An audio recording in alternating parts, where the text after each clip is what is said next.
story you are about to hear is true.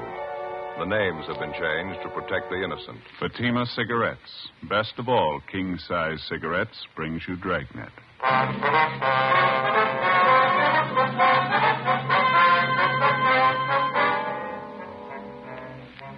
You're a detective sergeant. You're assigned to homicide detail.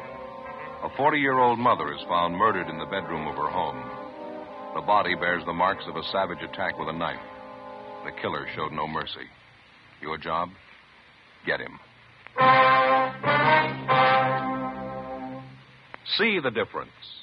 Taste the difference. Smoke the difference. You'll find that in Fatima, the difference is quality. Quality that gives you extra mildness. A much different, much better flavor and aroma. Yes, in king-size Fatima, you get all the advantages of extra length, plus Fatima quality, which no other king-size cigarette has. Fatima, best of all king-size cigarettes. Definitely the best quality in its class, but the same price as the cigarette you're now smoking. Remember, thousands of Americans are switching to Fatima. Insist on Fatima quality. So why wait? Switch to Fatima today. Look for the sunny yellow pack. Buy Fatima. Best of all, king-size cigarettes.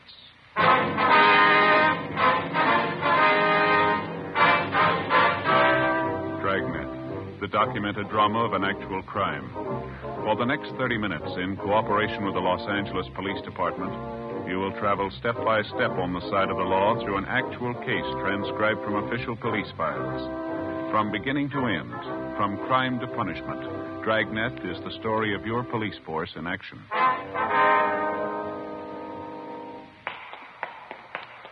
It was Tuesday, February 18th. It was cold in Los Angeles. We were working the day watch out of homicide detail. My partner's Ben Romero. The boss is Thad Brown, chief of detectives. My name's Friday. It was 10:43 a.m. when we got to Woodview High School, the vice principal's office. Good morning, ma'am. Yes? I'd like to see the vice principal, please. I believe her name is Harmon. Miss Harmon? I'm Miss Harmon. What is it you wanted? Police officers, ma'am. Here's our identification. Oh, yes. This is my partner, Sergeant Romero. My name's Friday. I see. How do you do? Well, we'd like to talk to one of your girl students, Miss Harmon, Roberta Dixon. Understand she's registered here? Roberta Dixon. Oh, yes, I believe I know her. Would you mind calling her out of class, please? We'd like to talk to her. Well, we generally don't like to do that, officer, not unless it's absolutely necessary. It's pretty important, ma'am. We've got a message for the girl. I see. Couldn't it wait until after school hours? I'm afraid not, Miss Harmon. It's about the girl's mother. It's pretty serious. Oh, has she been taken ill? Is that it? No, ma'am. She's been murdered. 16-year-old Roberta Dixon, the daughter of the murdered woman, was called out of her classroom and brought downstairs to the office of Miss Harmon, the girl's vice principal. She was a thin, dark-haired girl in sweater and skirt. With the help of Miss Harmon, whom the girl seemed to know fairly well, Ben and I broke the news of her mother's death as gently as we could. At first, the 16-year-old girl seemed to take the shock with some composure, but suddenly she broke down weeping and became hysterical. When she recovered sufficiently, the girl agreed to come downtown with us to answer a few routine questions. Miss Harmon agreed to accompany her. 11:05 a.m. We checked back in at the office. Ben and I completed the 311 dead body report while Miss Harmon and the daughter of the murdered woman waited in the adjoining room. What was that time discovered, Joe? You got a note on it there? Yeah, let me look. 8:55 a.m. Oh, thanks. Hi, Joe. How are you? Oh, hi, George. How you doing? I can't complain. Got some checking out to do. I wonder if you'd help me. Well, I'll give it a try. Ben, you know George DeCoven, don't you? Reporter from the Daily News? Oh, yeah, sure. Seen him around. Hi. So I understand you two are working on that knife murder out on Pico, the dead woman they found this morning? Yeah, that's right. A few things I'd like to check with you before I do the story. The victim's name was Florence Eleanor Dixon, that right? That's right, George, yeah. A couple more things here. Stop me if I got it wrong. Mm-hmm. The victim was 40 years old, divorced, one child, daughter 16. Body was discovered 9 o'clock this morning by a next-door neighbor. Mm-hmm. Let's see, the neighbor's name is Esther Fenwick. No, I think the name's Fenmore, George. Oh, thanks. Fenmore. I understand you haven't got much to go on. No murder weapons, no other leads. No, not much of anything so far. We just started on this thing. How about the husband of the dead woman? You get anything there? Well, he divorced Mrs. Dixon 2 years ago. There's no line on him yet. We're still checking him out. We might have some word later on in the day for you. Mm-hmm. Any other possible suspects in mind, or do you want to say? No, I don't think so. It's still wide open. How about a motive? That been established yet? Could have been one of a dozen things. We're going to have to do some digging before we can say definitely. It doesn't look like it was a robbery motive. Well, that's about all we can tell you for sure, George. Mm-hmm. See, I was over at the morgue when they brought the body in. It's the worst I've seen in a long time. Brutal. It's pretty bad. I suppose there's nothing from the crime lab yet. No. I think they just got back from the house a few minutes ago. If you want to drop by later on this afternoon, we might have something new for you. Okay, thanks. You bet. Oh, say, I saw you bringing the girl in a few minutes ago, the victim's daughter. I'd like to get a couple of pictures of her. Well, how about making it a little later, huh, George? Kid's still upset. Pretty much of a shock for you, you can understand. Okay, I'll be waiting out in the hall with the photographer. Okay. You give me a call, huh? Just a couple of shots. It won't take a minute. You betcha, George. We'll call you. Okay. You about finished with that report, Ben? Yeah, all done. Guess we better talk to the girl, huh? Yeah, all right. The morgue say when they're going to post the body? Sometime today, we ought to have the results first thing tomorrow morning.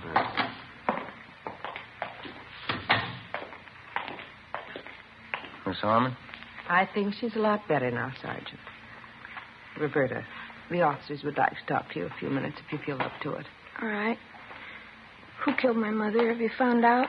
Not yet, Roberta, and we think you might be able to help us, so. It's so hard to believe. I just saw her this morning. She was all right then. Well, you try to take it easy, Roberta. We'll make it as brief as possible. Now, you and your mother are the only people living at your house, no one else? No, me and my mother, that's all. My father used to live with us. He doesn't anymore. And how long has it been since your father left? I'm not sure. About 5 years, I think. He and Mama didn't get along. They got divorced. Mm-hmm. Do you see your father at all anymore? I mean, does he ever come to your house to visit? He did once. It was about a year ago, I think. It wasn't much good. He and my mother argued all the time he was there, and he left. He hasn't been back since. Has he been in contact at all with your mother? Do you know? Does he write her letters, call her on the phone? No.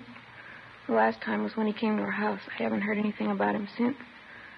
I don't even know where he is. I don't care, I guess. I hardly even knew him. Uh-huh. I'd like to have you think about this carefully now, Roberta. Did your mother have any close friends who used to come to the house quite a bit? Yes, 2 or 3 women friends of hers at work. Any men friends? No. Mama didn't have any men friends. She didn't like men. She said they were all no good. She used to tell me that all the time. Mm-hmm. Do you have any relatives we can contact? I don't know about my father's side. My mother has a brother and sister in West Virginia. Dresses at home. What am I going to do? Why would anybody kill my mother? All right, now you try to take it easy, Roberta. Everything's going to work out all right. Look, now, do you think you can give us a list of most of the people your mother knew, friends around the neighborhood, the people she knew at her work? Yes, I think so. Most of them are in her address book. I think I know where it is. All right, fine. Just before you left for school this morning, Roberta, was there anyone in the house besides you and your mother? No, just the 2 of us. Was your mother expecting anyone? Not that I know of. Your mother was all right, was she? There didn't seem to be anything bothering her? No. She acted all right to me, just like any other morning. We got up at 6:45. I got dressed. Mama took a shower. I fixed breakfast. We ate, and then I left for school. About what time was that, Roberta? A little before 8:30, usual time. I have my first class at 9 o'clock. Mm-hmm. When I left Mama, she was just finishing her breakfast. I said goodbye. It was the last time I saw her. Can we talk after a while, please? Maybe I'll feel better. Can't talk now. Oh, sure, that's all right. Would you like to rest here? I don't know why I'm crying. It's stupid. I don't care anyway. No reason to cry. You better get some rest, youngster. No reason. It doesn't make sense crying about Mama. How's that? I'm not sorry. I'm glad she's dead. Early that afternoon, after she'd rested sufficiently and recovered herself, we had another interview with Roberta Dixon, the teenage daughter of the murdered woman. Miss Harmon, the vice principal, went back to the school, and a policewoman was called in to be present during the interrogation. Again, she insisted that she wasn't at all sorry that her mother was dead. She said that privately she didn't have any love for either one of her parents, least of all her mother. She told the usual story of a broken home, a father who showed little interest in his daughter or providing a good home for her, a strict, overbearing mother who apparently made no effort to understand the girl. We continued to interview Roberta Dixon, but outside of what she'd already told us, she showed no further knowledge of the murder. Pending action by the court, we had the girl placed in the custody of the juvenile authorities. 3:10 p.m., Ben and I drove back to the murder house on South Pico Boulevard, where we met police reporter George DeCoven.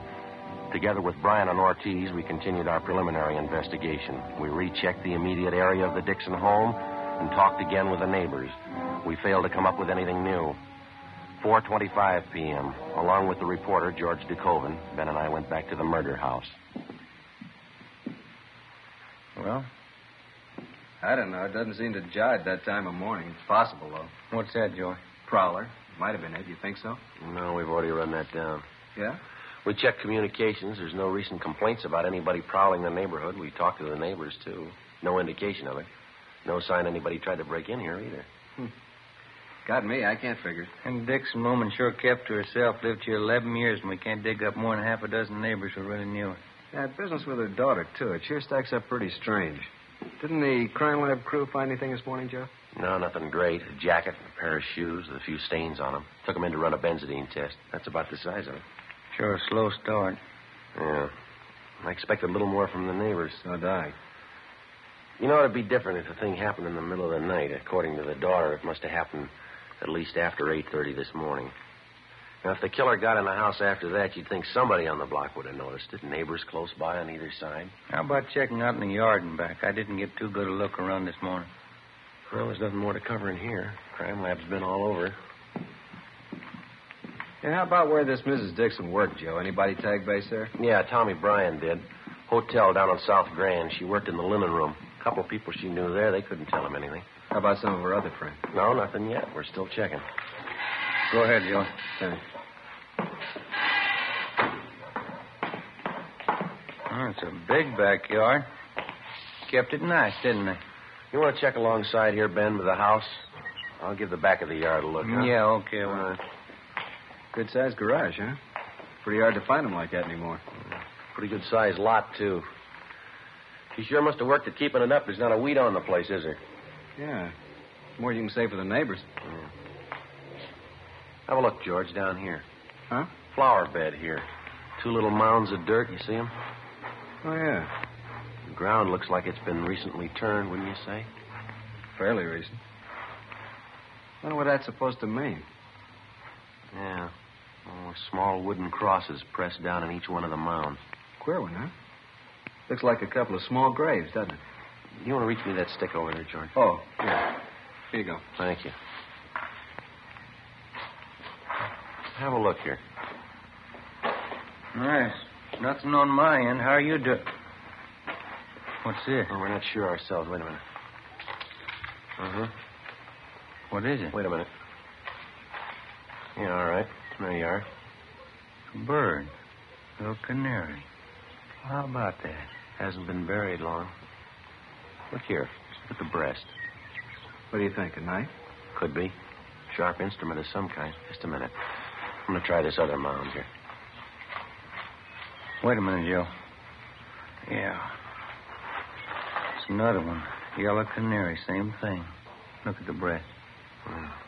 Neither one's been buried for more than a few days. Funny one. The Dixons raise canaries, you know? I don't know. I don't think so. It sure doesn't make any sense to me. If they didn't want the birds, you'd think they'd give them away. Why go slaughter them like this? Yeah, well, it works both ways. Deep wounds in the chest.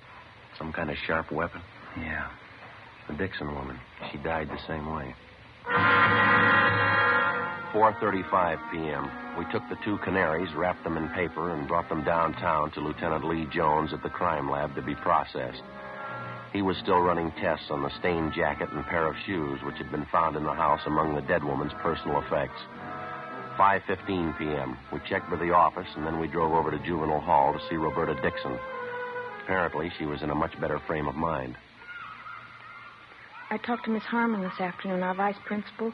She wants me to come and stay with her for a while. Hope she can arrange it. It'd sure be nice. Mm-hmm. We were back at your house this afternoon, Roberta. We found something we'd like to ask you about. What's that?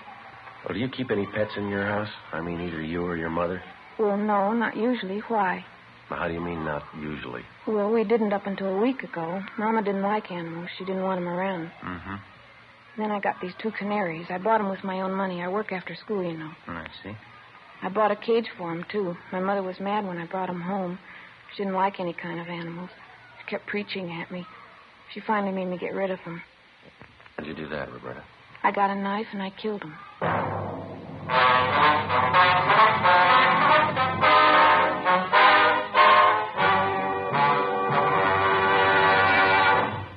See the difference. Taste the difference. Smoke the difference. You'll find that in Fatima, the difference is quality.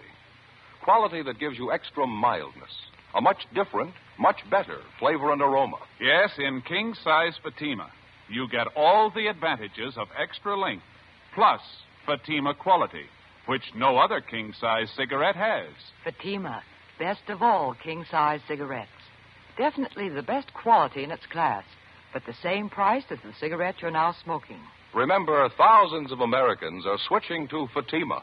Insist on Fatima quality. So why wait? Switch to Fatima today. Look for the sunny yellow pack. Buy Fatima, best of all king-size cigarettes. Remember, thousands and thousands of Americans are switching to king-size Fatima, insisting on Fatima quality. So compare Fatima yourself. When you see the difference, taste the difference, smoke that difference, you'll switch to Fatima. Because in Fatima, the difference is quality. Look for the sunny yellow pack. Buy Fatima. Best of all, king-size cigarettes.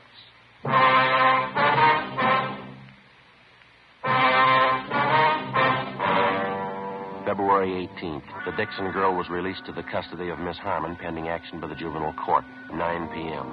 Ben and I double-checked with Lieutenant Lee Jones at the crime lab. He showed us the school jacket and a pair of shoes which had been found in a closet in the home of the murdered woman, Mrs. Florence Dixon. Apparently, the clothing belonged to the daughter, Roberta. There were several dark stains on each of the articles. They'd been checked thoroughly. First, a benzodine test to determine if they were blood stains, then a biological precipitant test to classify them further. There wasn't any doubt in Lee's mind that the stains were recent, but they were made by human blood. The same blood type as that of the murdered woman. It was a little hard to believe, but the evidence on hand pointed to only one prime suspect, 16-year-old Roberta Dixon. Early the following morning, we checked back in at the office. Ben went across the street to see if the coroner's autopsy report was ready. 8:05 a.m., I checked by communications. They had a report on the tracer we'd gotten out on the murder victim's husband, a Charles Dixon. I picked it up and headed back to the office. Morning, Joe. Oh, hi, George. You get the message I left for you? I put it on your desk over in the press room. Yeah, I got it, thanks. How's it look this morning? Anything new? Well, this here is an answer on that tracer we got out on Mrs. Dixon's husband. He's been living up north for the past year, San Francisco. That's so? He's still up there? No, not according to this. He died 6 months ago, a heart attack.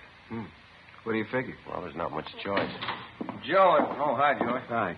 Autopsy report. Coroner just got it out. What's the word? It doesn't jibe with the story we got. The coroner places the time of death close to 7:30 a.m. yesterday. Cause of death, what we figured, chest wound. Some kind of a sharp weapon. There's something else. According to the girl, she had breakfast with her mother before she left for school. Coroner says Miss Dixon hadn't eaten for at least 12 hours before she died. What was that time of death, Ben? 7:30 a.m., no later. Well, I guess we better move on it, huh? Yeah. What's the angle? Well, the daughter, she says she didn't leave the house until 8:30. Along with the policewoman, Ben and I drove out to the home of the high school vice principal, Miss Harmon, where the suspect, Roberta Dixon, was staying. There was no one there. We checked at the high school. Miss Harmon told us that she'd brought Roberta to school that morning. She thought that if the girl attended classes, it'd help keep her mind off her troubles. Miss Harmon checked the classroom the Dixon girl was supposed to be in, but she wasn't there. Her teachers were contacted. None of them had seen her that morning. 9:40 a.m., we drove over to the Dixon home. We found Roberta in the back bedroom. She was sitting calmly at a sewing machine, stitching ruffles on a dress. In one corner of the room, there was an empty bird cage. I'm pretty busy right now. I've got this sewing to do. What do you want to talk to me about? We got a few more questions for you, Roberta. It's about your mother. She's dead, isn't she? Do we have to talk about it? Yeah, I'm afraid we do. Why do we? Just told me she was dead. There's no sense in talking about dead people. Anyway, I've got this sewing to do. I have to get it finished. There. Isn't that pretty? These ruffles go all the way around the bottom of the skirt. Here, like this. Beautiful color, brown. You like it? You want to tell us what happened, Roberta, yesterday morning? Yesterday, I already told you, didn't I? We don't think you were telling the truth. You want to go over it again for us? Well, I've got this sewing to do. You can see that, can't you? 3 more rows of ruffles go on. Right here. I have to get it finished. It takes time, you know. I think you better let the sewing go, Roberta. Oh, no, I couldn't do that. I have to get it finished.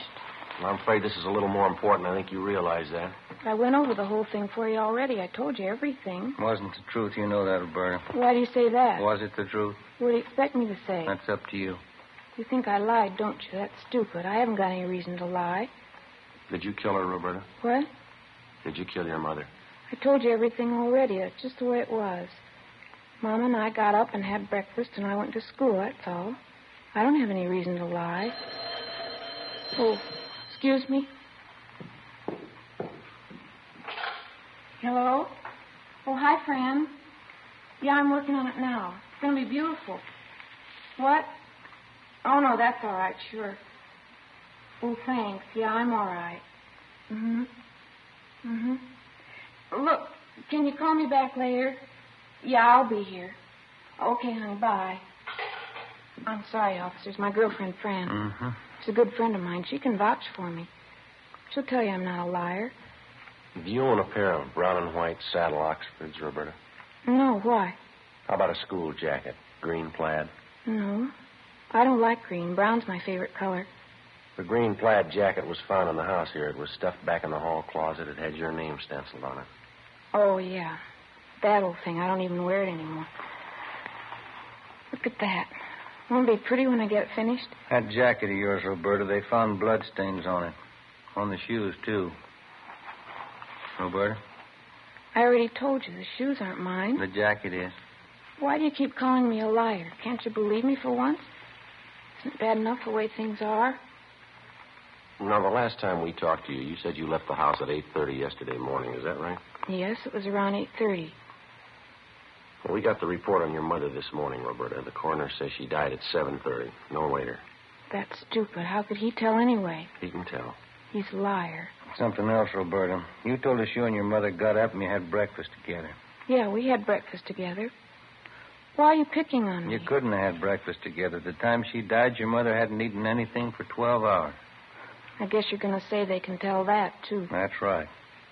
You want to tell us what really happened now? Now, tell us the truth, Roberta. It's going to work out a lot easier.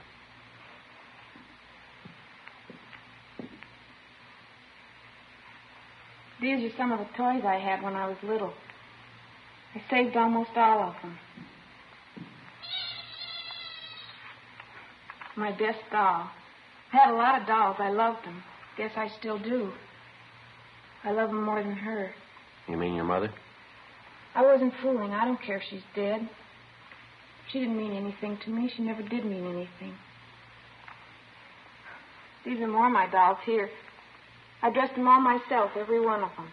What was the matter, Roberta, between you and your mother, I mean? I don't know. I guess she just didn't mean anything. Not like anybody else's mother. She didn't mean anything at all. Same as my father. We were in the same house, that's all. Nobody cared for anybody else. It wasn't anything but fighting, or just not saying anything at all. I'm glad she's dead. You killed her? Is that what you want to say? Here's a little piano I had. I got one Christmas, I think. Look, still plays. You want to tell us from the beginning?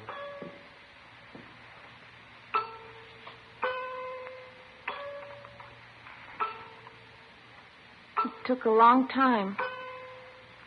I thought about it a lot. A week ago, I made up my mind. It's time to kill her. She was getting worse. I couldn't do anything. I was always wrong. Couldn't go out, couldn't do this, I couldn't do that. She started the same way yesterday morning. I got the knife from the kitchen. I went in and she was sitting on the bed, putting her stockings on. I don't think she knew what happened. It didn't take long. Were you having an argument with her? Is that what started it? We argued every morning. I got so tired of it. She had an awful voice. Finally made up my mind. Planned it all out. I even practiced it. You know the 2 canaries I had?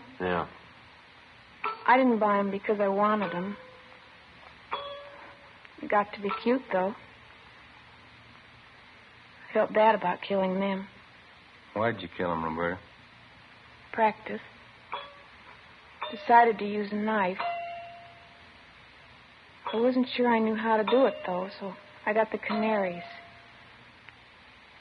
One day after school, I killed them. It gave me more confidence. I knew I could do it after that.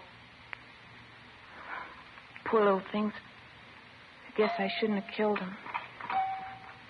That knife you killed your mother with, Roberta, you want to show us where it is? All right, I'll show you. I don't think you ever could have found it. It's up in the attic. Special place I hide things. Say, would you like some coffee or a Coke or something? No, thanks. There's one more thing. Why'd you leave school this morning? I mean, going off without telling anybody. I wanted to come back here. I felt like it. I wanted to come back to my room. It's the only place I really like to be. I've lived in this house all my life.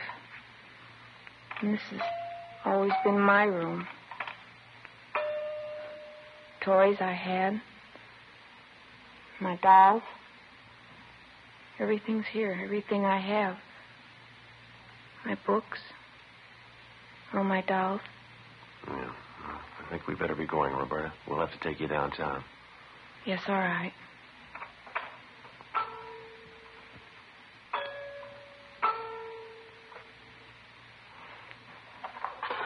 I'll get my coat. Then I'll show you where the knife is. All right. Officers, could I ask you one favor? What's that? It probably sounds silly. It'll help a lot, though. This doll here, Yeah. could I take it with me? Just this one. Make me feel a lot better. Please, do you think I could? Yeah, sure. Bring it along if you like. Thank you. You probably think I don't care for anything but my dolls. There's one thing, though, I want to tell you. What's that? I'm sorry now, I really am. I shouldn't have done it. I know it was wrong. You do? Yes, I'm sorry I killed the Canaries.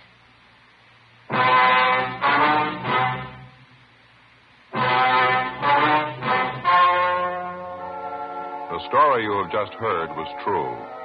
The names were changed to protect the innocent. On May 6th, the hearing was held in Juvenile Court, Department 38, City and County of Los Angeles, State of California. In a moment, the results of that hearing. Now, here is our star, Jack Webb. Thank you, George Fenneman. Friends, I'd like to take just a moment this evening to tell you about Fatima's Christmas gift carton. When you visit your dealer, take a real good look at it. I think you'll agree with me that it's the smartest of all Christmas cartons, just as it should be, because Fatima is the best of all king-size cigarettes. This Christmas season, I'm buying Fatimas for all my friends, and I hope you will, too. Compare Fatima. See the difference. Taste the difference, and then smoke that difference. Because in Fatima, the difference is quality.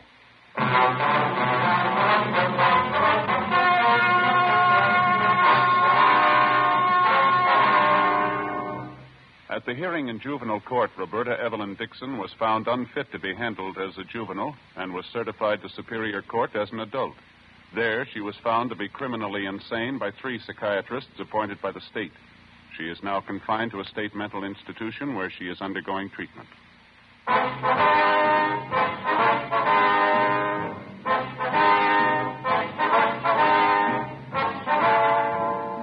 You have just heard Dragnet, a series of authentic cases from official files. Technical advice comes from the Office of Chief of Police W.H. Parker, Los Angeles Police Department. Barton Yarborough is Sergeant Ben Romero. Also heard was Joyce McCluskey. Script by Jim Moser. Music by Walter Schumann. Hal Gibney speaking. Fatima Cigarettes, best of all king-size cigarettes, has brought you Dragnet, transcribed from Los Angeles.